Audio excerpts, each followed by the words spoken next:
Por la infamia pasarás a la historia. Sin duda, lo abominable de sus crímenes no solo radica en la brutalidad de sus actos, sino en la frialdad con la que aceptó los hechos, llegando incluso a sugerir que podían ser más de 30 homicidios que cometió. ¿Qué piensas cuando escuchas el nombre de Theodore Robert Bundy, infamemente conocido como el monstruo de Chi Omega? Este nombre pasó a la historia de los Estados Unidos como uno de los asesinos en serie más temidos y enigmáticos. En este segundo capítulo de nuestro podcast sobre asesinos seriales, Ecos de la Mente, Crónicas de Asesinos Seriales, exploraremos los eventos que marcaron la vida de Theodore Robert Bundy, un hombre que, detrás de su encanto, escondía una naturaleza oscura y aterradora. Nacido el 24 de noviembre de 1946, Bundy creció bajo un velo de mentiras. Sus abuelos maternos, Samuel y Eleanor Cowell, asumieron la crianza del niño como si fueran sus padres. Mientras tanto, su madre biológica, Eleanor Lois Cowell, fue presentada ante él como su hermana mayor. Este secreto, concebido para proteger a la familia del estigma social que implicaba un embarazo fuera del matrimonio en la conservadora época de los 40, permaneció oculto hasta que Bundy alcanzó la edad de 20 años.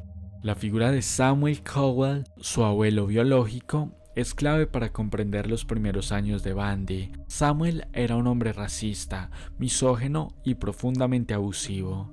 Se le conocía por sus arrebatos de ira y violencia que no solo aterrorizaban a su familia, sino que también dejaban cicatrices emocionales en el joven Ted. Hay reportes que sugieren que el niño fue blanco directo de la ira en varias ocasiones por parte de su abuelo, mientras que su madre, Eleanor, permanecía pasiva, posiblemente por miedo o resignación. A los 4 años, Eleanor decidió mudarse de la casa de sus padres en Filadelfia, llevándose consigo al pequeño Ted, en busca de un nuevo comienzo. Se establecieron en Tacoma, Washington, donde Eleanor conoció a Johnny Bundy, un cocinero militar con quien se casó. Johnny adoptó legalmente a Ted y trató de brindarle la estabilidad emocional que ambos parecían necesitar. Sin embargo, para Ted, Johnny no era más que un hombre mediocre. Desde muy joven, Bundy lo despreciaba abiertamente, calificándolo como alguien inferior que por su falta de ambición y éxito estaba donde estaba. Este desdén pudo haber sido un eco de la influencia de su abuelo Samuel, quien tenía una personalidad dominante y proyectaba valores de superioridad hacia los demás. Muchos aseguraban que el cúmulo de traumas en su infancia, desde las mentiras sobre su origen hasta los abusos psicológicos y físicos sufridos en sus primeros años de vida, contribuyeron a moldear la psique de Bundy. Pero, ¿es posible que un pasado tan oscuro explique los horrores que cometió? En este episodio analizaremos no solo los eventos que marcaron su vida, sino también el perfil psicológico detrás de sus actos. ¿Fue el producto de un entorno fracturado o simplemente el reflejo de una mente irremediablemente oscura? Ted Bundy mostró en su infancia una personalidad retraída, alejada de los demás niños. Su narcisismo se manifestaba en una sensación de superioridad intelectual que lo hacía destacarse entre sus compañeros, a quienes veía como inferiores. Si bien su habilidad para aprender era notable, su inhabilidad para establecer relaciones sociales lo aislaban emocionalmente. En lugar de participar activamente e interactuar con sus compañeros, prefería observar a los niños desde la distancia, sin intentar experimentar afecto o forma de vínculo. Su necesidad de control y su rechazo al afecto genuino fueron señales de una desconexión profunda con las normas de la sociedad. La fascinación de Bundy por los crímenes, especialmente por los asesinatos seriales y los crímenes sexuales, se reveló temprano en su vida. Esta obsesión puede haber sido una manifestación de su psicopatía incipiente, lo que sugiere que, incluso antes de cometer sus crímenes, ya había comenzado a internalizar conductas violentas y sádicas. Además, el elevado consumo de pornografía impresa en su niñez estuvo estrechamente vinculado con sus desviaciones sexuales, lo cual podría haber servido como un precursor de su comportamiento deviante en la adultez. Este consumo constante no solo ayudó a alimentar sus deseos, sino que también lo empujó hacia un cambio oscuro y peligroso. En su vida adulta, Bundy se veía a sí mismo como un individuo superior, armado con un atractivo físico, inteligencia y carisma que utilizaba como herramientas para la manipulación. Este conjunto de habilidades le permitió ocultar su naturaleza oscura y atraer a sus víctimas, mientras que su mente psicópata, perfectamente calibrada, lo impulsaba a cometer actos atroces sin remordimiento. La combinación de su fachada de perfección y su psicopatía fue lo que lo convirtió en uno de los asesinos más peligrosos y notorios de la historia de los Estados Unidos. Sin embargo, su incapacidad para experimentar empatía o arrepentimiento por sus actos, junto con su impulso narcisista, lo llevó a creer que sus víctimas no eran más que piezas en un juego de poder, que podía manipular y destruir a su antojo. Estamos listos para explorar los detalles de su modus operandi y los crímenes que lo llevaron a convertirse en un monstruo en los ojos de la sociedad estadounidense. Acompáñanos en el próximo episodio mientras desentrañamos la mecánica de sus brutalidades. Es broma, continuamos con la historia. Antes de continuar, queremos advertirte que los hechos comprobados contra Ted Bundy son profundamente perturbadores. Este contenido contiene descripciones sensibles, por lo tanto se recomienda discreción. A los 27 años, Ted Bundy comenzó a escribir su nombre en los anales de la infamia de los Estados Unidos. Su primera víctima conocida fue Johnny Lenz, quien, aunque sobrevivió al brutal ataque, quedó con daños cerebrales severos que le impidieron identificar a su agresor. Fue atacada mientras dormía en su propia casa, un lugar que debería haber sido su refugio, su lugar seguro, pero que se convirtió en el escenario de una tragedia que marcó el inicio de la oscura cadena de crímenes de Bundy. El modus operandi era tan metódico como aterrador. Identificaba a sus víctimas, las seguía hasta sus casas y aprovechaba cualquier oportunidad para ganar su confianza. Con un carisma magnético y un atractivo físico que desarmaba a cualquiera, fingía necesitar ayuda.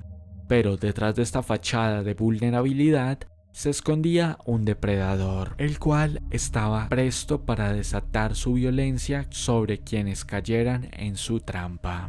Muchos creen que el resentimiento de Bundy hacia las mujeres nació en su infancia, modelado por una serie de experiencias traumáticas. Quizá fue el autoritarismo y abuso de su abuelo Samuel, un hombre violento quien lo sometía a maltratos constantes. O tal vez la complicidad silenciosa de su abuela, quien decidió ocultar la verdad sobre sus orígenes. Incluso su madre biológica, Eleanor Lois Cowell, a quien Bundy consideró como su hermana durante varios años, permaneció en silencio mientras que el niño enfrentaba el abuso de su entorno.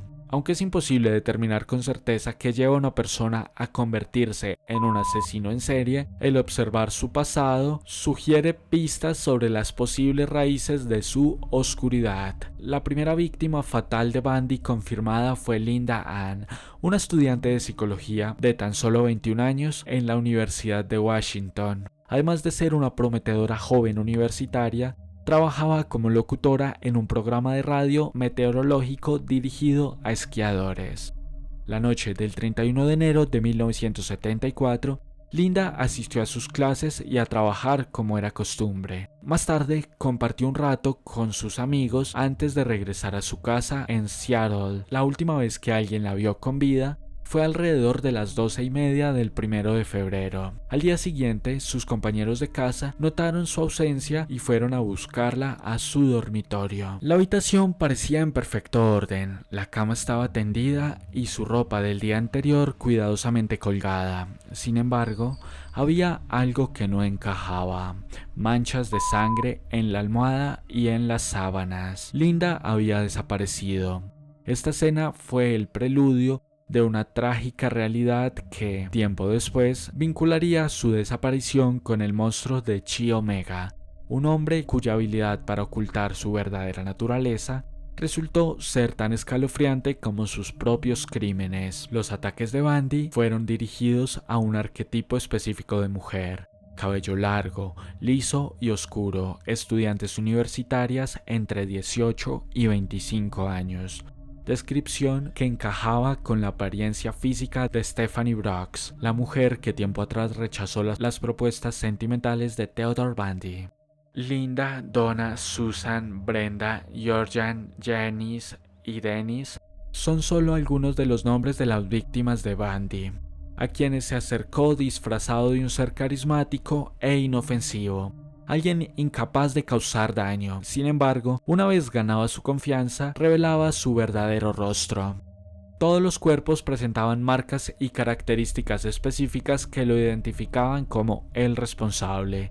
Su primer juicio tuvo lugar en 1976 por el secuestro de Carol DeRonch, un caso por el que fue condenado a una pena en prisión de 1 a 15 años. Sin embargo, en 1977, el juicio por el asesinato de Karen Campbell fue aplazado debido a su fuga de prisión. No fue sino hasta 1979 que Bundy enfrentó un juicio por los asesinatos en la Universidad de Florida, en el caso conocido como el ataque de Chi Omega.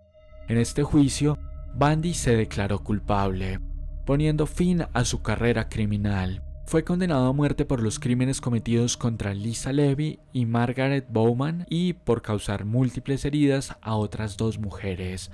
Un año después, en 1980, fue condenado a una segunda pena de muerte por el caso de Kimberly Lerch, aunque su ejecución fue retrasada durante 10 años debido a varias apelaciones y confesiones. Finalmente se agotaron todos los recursos legales disponibles, lo que permitió que se llevara a cabo su ejecución el 24 de enero de 1989. Su última comida consistió en un bistec, huevos, tostadas con mantequilla y jalea, además de leche y jugo. En sus últimos momentos, cuando estaba a punto de ser ejecutado en la silla eléctrica, sus últimas palabras fueron: díganle a mi familia y a mis amigos que los amo. Fuera del lugar de la ejecución, se agolpaban personas celebrando lo que para muchos fue el fin de uno de los asesinos seriales más notorios de la historia. Con esto culminamos con este nuevo episodio de nuestro podcast. No olvides suscribirte a nuestro canal de YouTube, dejar tu me gusta, compartir y seguirnos en Spotify. Un saludo muy especial a todos nuestros suscriptores. Gracias a ustedes estamos creando este contenido. Espero y lo disfruten. Se despide Steven, la voz tras Steepcast, Crónicas de lo Oculto. Nos vemos en una próxima entrega.